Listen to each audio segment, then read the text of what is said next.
ang anak ko. Bilang isang single parent ng 4 na anak, aminado si Carla na malaki ang naitutulong ng panganay niyang si Daniel sa kanilang mag-iina. Ang nangyayari kasi ngayon, na nangyayari sa anak ko, yung lahat ng mga pinangarap ko para sa career ko, nag-e-enjoy ako na sobrang overwhelmed kami sa family, dun sa nangyayari, at nagpa-pay off kasi lahat ng sacrifices. Isa sa mga sakripisyo ng ito ay ang pagharap sa di umanong intrigang minsang itinanggi raw ng aktor na si Romel Padilla na siya ang ama ng ipinagbubuntis ni Carla noon. May lumabas na gano'n. Oo, pero parang, oo. Kaya lang lahat naman yon spekulasyon. Hindi sa akin itinatanggi naman ni Romel yon. Pero at the time kasi, kaliwat kanan yung intriga. So talagang hindi mo na mapipinpoint kung sino kanino talaga nang galing. Ipinagwalang bahala na lamang daw ito ni Carla at ipinagpatuloy ang kanyang tahimik na pamumuhay. Ngayon, nakatuon na lamang siya sa kanyang mga anak at nakasubaybay bilang co-manager ng anak at young actor na si Daniel.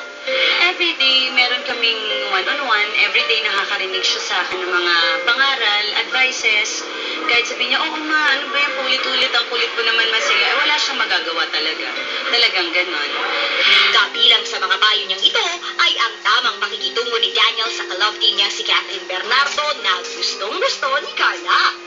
Nagpaparamdam ang anak ko, alam mo naman. Inspirasyon niya yon. Yun ang sikat ang una niya iisipin para hindi siya malilate sa every taping nila. Pero sabi ko sa kanya, pag gusto mo si Catherine at balang araw talagang mahal na mahal mo na, ingatan mo na hindi masira ang career at ang buhay. Kasi babae yan, anak. Sa kabilang banda, abalaman sa kanyang career ngayon si Daniel, hindi raw niya makakalimutang magpakita ng malasakit sa inang si Carla. Kasi isa lang yung sasakyan namin before, so nag-taping ako. Ang gagawin niya, siya na lang magka-cab. Hindi ko kaya na siya yung mag-taxi dahil mas pinagkakaguluhan siya. So sabi niya, ma, hindi, huwag ka muna umuwi, susunduin kita kahit galing siya sa work. Isa lamang ito sa napakaraming dahilan kung bakit malaki ang pasasalamat ni Carla sa anak. Ako sobrang pasalamat ko sa anak ko. Alam lahat yan ng mga kaibigan ko kung gaano ako ka-proud sa anak ko.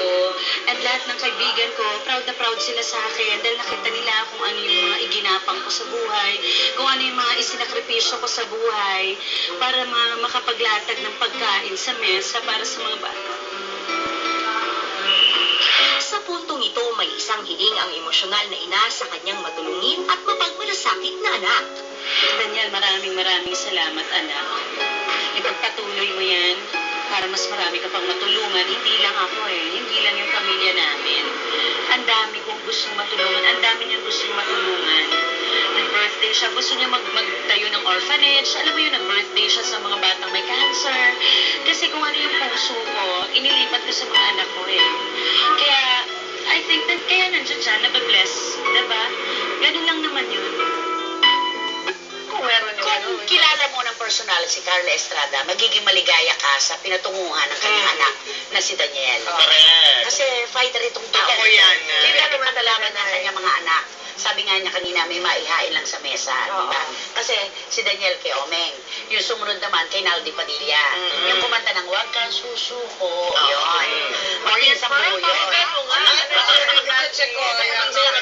Pero ang lakas mga Joyce Bernal ni Daniel, ano? Depende sila maging magkapatid. Kasi magagalit naman si Carla kung sabihin natin magnanay, di ba?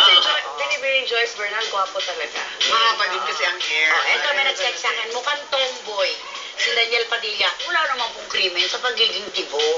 Pero yung pananaw ninyo, nire-respeto ko. Dahil ako din ko minsan, ang tingin ko sa kanya, tibo siya. Ayan. Okay lang. Bakit talaga? Tsaka may Wawi de Guzman ding umaanggulo. Sabi ko parang pinaglilihan ko yan. O ikaw, ano naman ang baon mo? Okay, ang baon ko, tungkol sa isang party na ganap. Malaking party.